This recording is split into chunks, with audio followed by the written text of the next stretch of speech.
And first, like, we're the biggest believer that NFTs are going to change the way that people access the internet, and digital ownership really, really, really matters.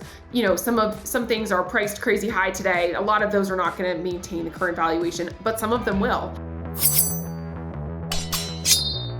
Avery, you magnificent, incredible human being. I am so happy to have you on today. You are the most brilliant, badass businesswoman on planet Earth. I partially think that maybe you've been cloned, because me trying to run into you at some of these conferences, I swear you're literally at everything at the exact same time. I don't know how you manage everything. How are you? How are things at VaynerNFT? They are great. Thank you guys so much for having me on. I'm a huge Women in Weapons fan, and I'm so honored to be here today.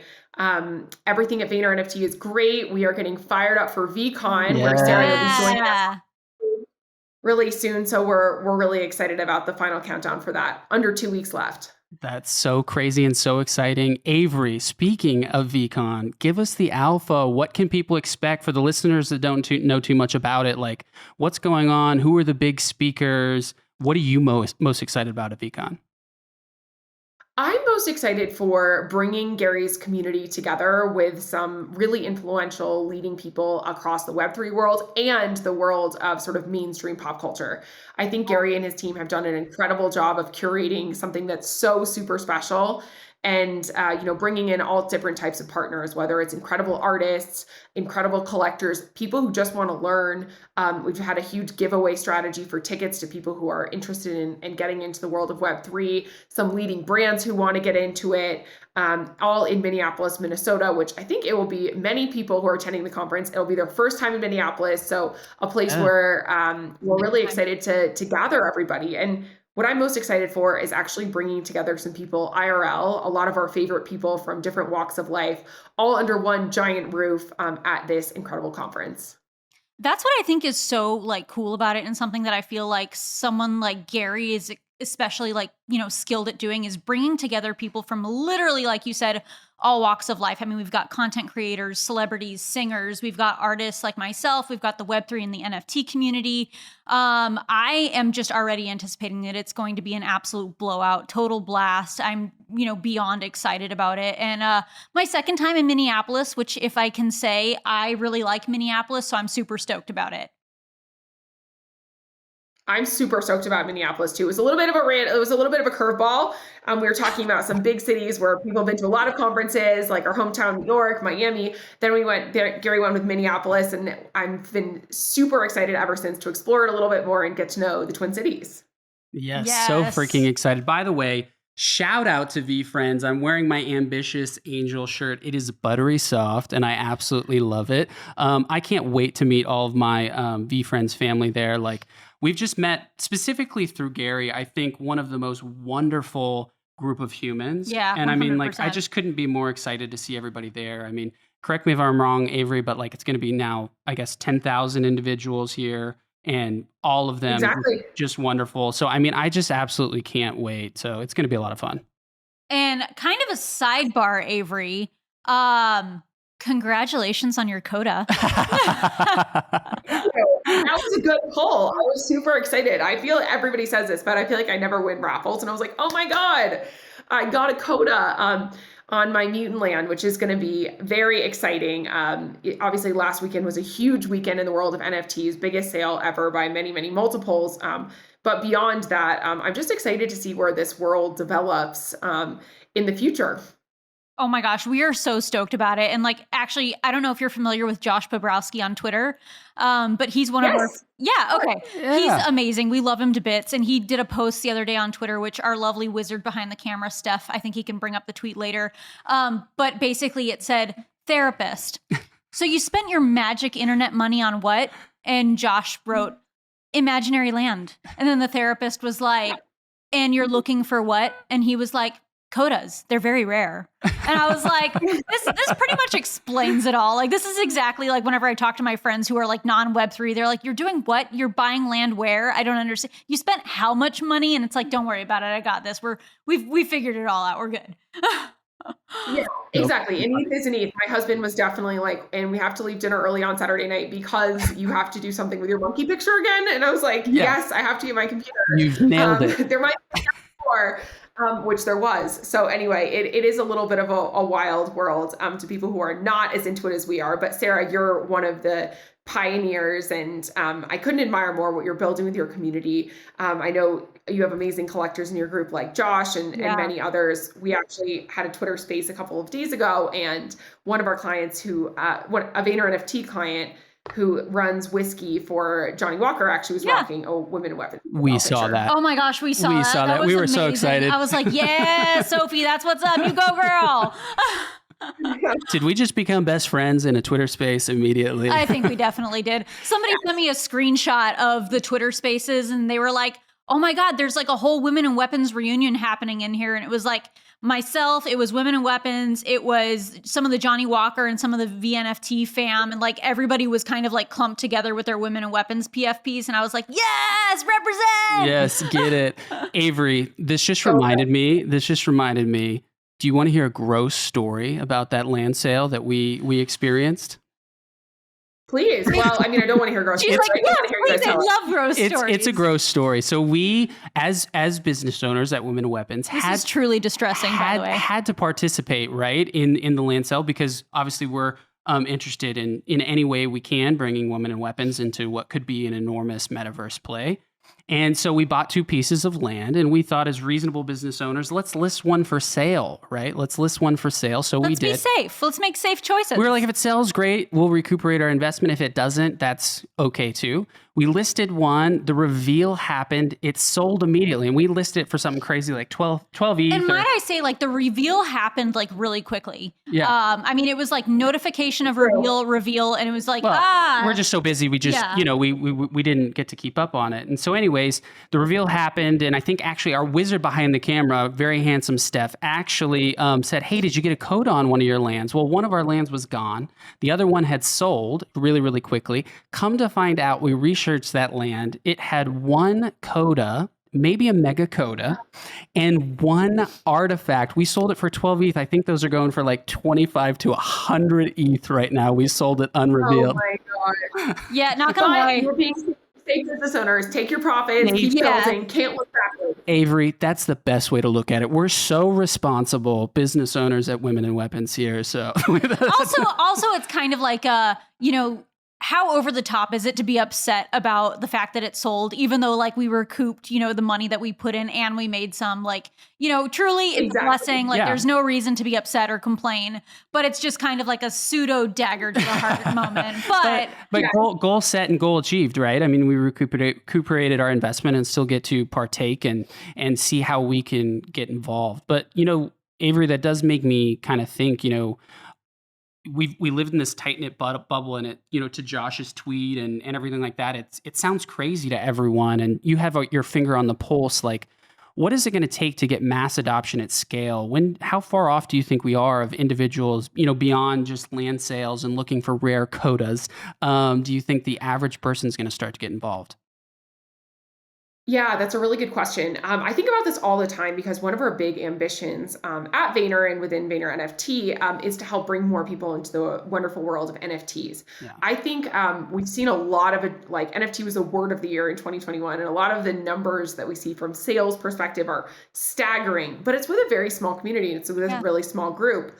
I do think it's going to take us years to really see true mainstream adoption. It's going to come little by little, project by project. And there will be a couple of, IP owners who really successfully create some desirability it's just similar to what we're talking about with the other side land, right? Yeah. That, makes normal people say like, oh my God, I've got to get this. Right. Yeah. But in order for normal people to say, I've got to get this, it's got to be a realistic number, like not $10,000 for, a piece of imaginary land. Yep. So that community can broaden out. And that's one thing that I'm really impressed with. A lot of the creators I'm seeing these days finding new ways to bring more people into their communities outside of just sort of saturating the current NFT community and that like quick flip culture, which is great. But how do we bring more people in is something we think about all the time. So, we're helping both brands, IP owners, celebrities, of course, a lot of Gary's sort of associations and projects think about that, of how they can make this an inclusive environment, how they can bring more people into the world of Web3 and create experiences that are, fraud-free and scam-free and less friction than what we see today. Because I'm sure y'all know for your normal friends, it's a lot kind of getting your first NFT and getting part of it and keeping up with the fast pace of what's happening in this community today. Well, 100%. And like, not only that, I mean, like you said, it's so much information. I mean, there's constantly new projects coming about. People really have to do a hefty amount of research before they put their money into a project, because it's like, do you know the team? Do you know what their roadmap is? Do you know what their goals are? Like, are you truly prepared for what you're going into? And that's kind of a lot for the average individual who's got like a 9 to 5 job. They may not have enough time to do all that research and all that thorough investigation. So you're totally spot on about that. And, we really need to make sure that it stays or continues to be, or, eventually becomes a fraud-free space as well. Yeah. But you mentioned earlier about Johnny Walker, which I was in that Twitter Spaces, and I was super excited to hear, about this venture that you guys are going on together. And so I wanted to talk a little bit more about brands entering the NFT space. So we've seen like Johnny Walker, we've seen Pepsi, we've seen Liquid Death, PacSun, Nike, and Adidas. And I kind of want to get your take, because like that's totally your wheelhouse, is this brands entering the space.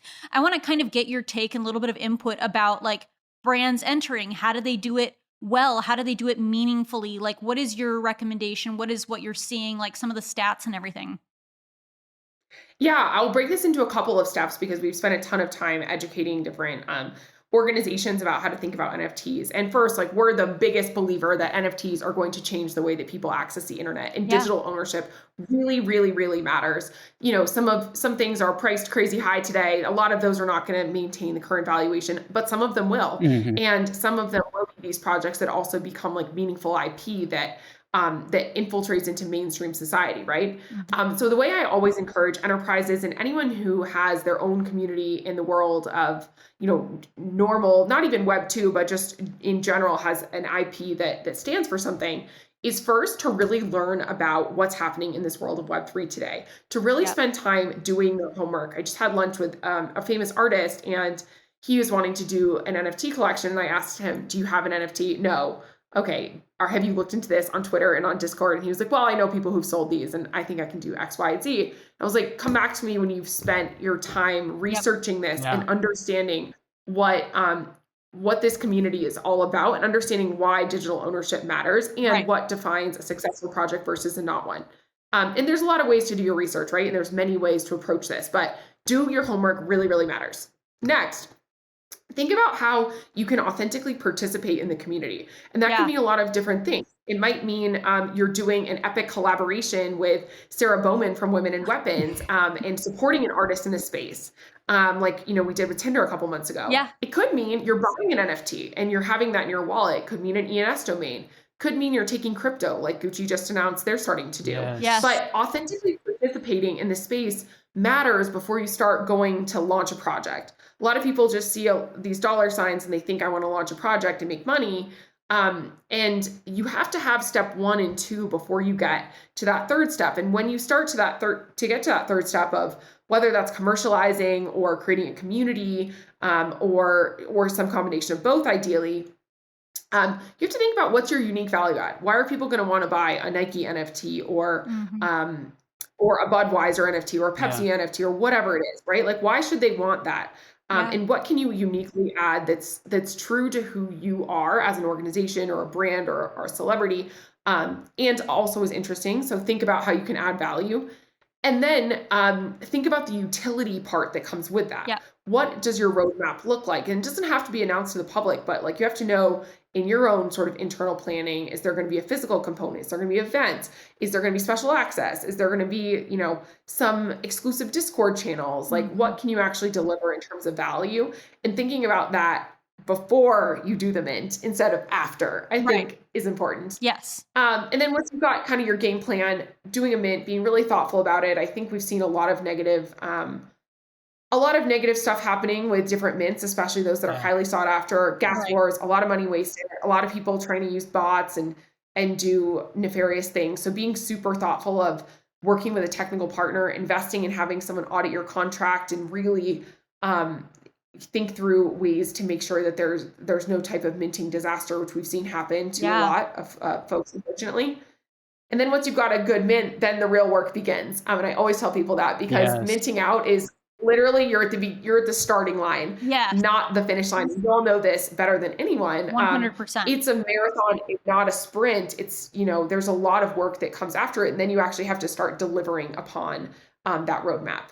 So, I mean, I couldn't agree with you more. I mean, I think the especially the market participation part, people can get intoxicated by the dollar signs that they're seeing in the space right now, and be quick to jump in without a lot of forethought. And I think that the brands that are going to excel, that are entering the space, like you said, are going to be thoughtful participants first. And I think that this community is so tight knit right now; it will grow.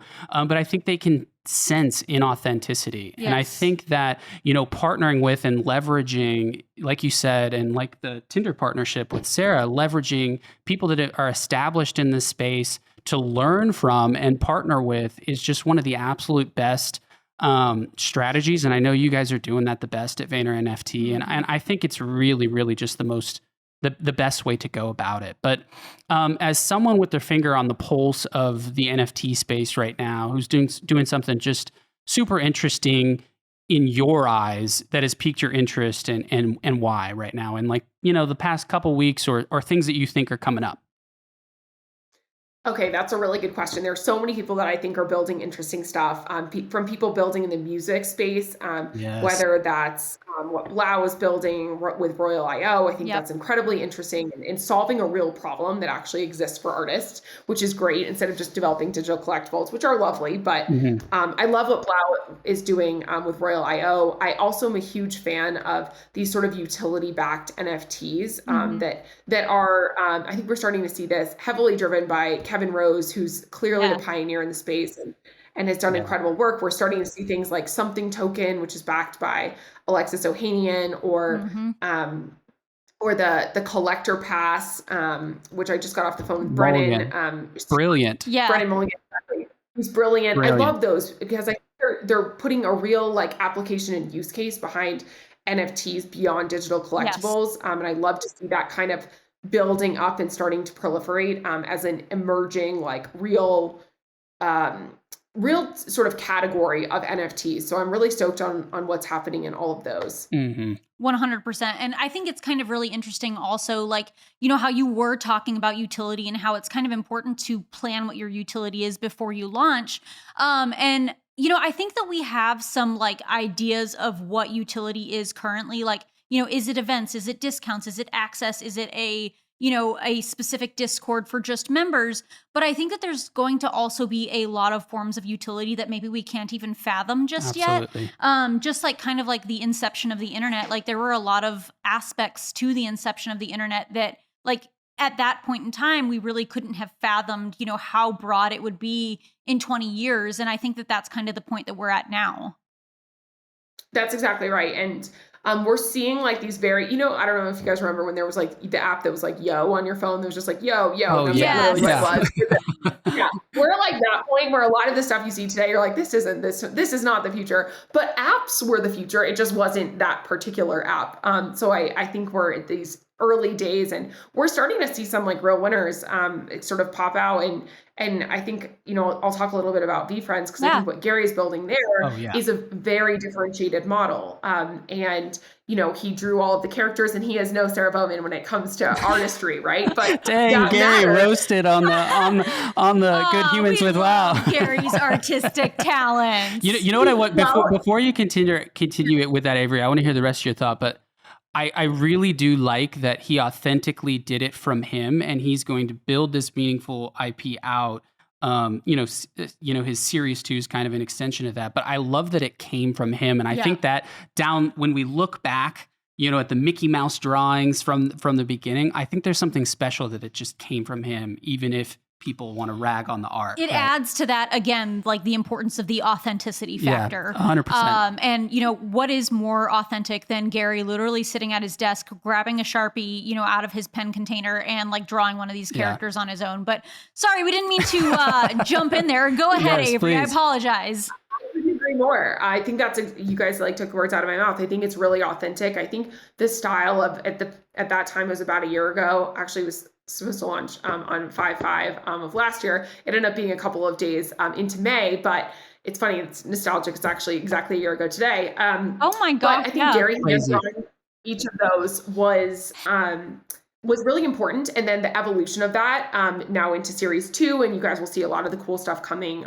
in the near future. But also like that drawing from Gary in under a year being on a Johnny Walker Blue bottle, that is amazing. Because, you know, So it's like jealous. they collaborate with like Game of Thrones and like these incredible artists and do these like really high-end collectible bottles. So it's impressive to see that in a year. Yes. And same with Bored Ape, right? Like they launched under a year ago and have developed this whole ecosystem ever since. So we're starting to see some of these projects like really develop beyond where they started. And I'm really excited for the future of that, for these winners to continue building and doing things that are like pushing the envelope into new areas. And that also helps push the NFT space forward. It's more than just what it is today. And I think that's where we're going to start creating more and more unique and interesting things, because this is a really interesting, this whole NFT Web3 space is a really interesting intersection of tech, business, art, brands, celebrity, you know, so many different things that are coming together in a really interesting way. And that's why I'm thinking that, like, in regards to utility and in regards to where the space goes, we're probably going to see some really like just mind-blowingly creative things coming out of it, just because it is such an intersection of so many unique and diverse, you know, trades and individuals and so on. So with that being said, Avery, we are so unbelievably grateful to have you on today. It's really been a pleasure. You are just an absolute wealth of knowledge. Not only that, but you are a very empowering individual and a woman here in the business and tech space. You're somebody who I certainly look up to, and I think many women who are wanting to enter the space or wanting to get in also can look up to and be really proud of, and kind of as like a guiding light. But I also wanted to let you know we have our Trailblazers event that's happening alongside VCon. That's going to be on May 20th. And I just want you to know you have a VIP spot if you have the time. I know you're the busiest woman on planet Earth. We'd love to see you there if you're free and available. But again, I know it's going to be like the busiest week of your life. Well, there's no way I would miss that. And Sarah, I know you've been the hostess with the mostest and orchestrating all of that. So I can't wait to see you at VCon. And I'd like to thank all of your listeners for tuning in and taking the time. Been really honored to be here today. And I hope you all have a wonderful day. Thanks so much, sister. Have a great rest of your day. Thanks so much. Bye, guys. Bye.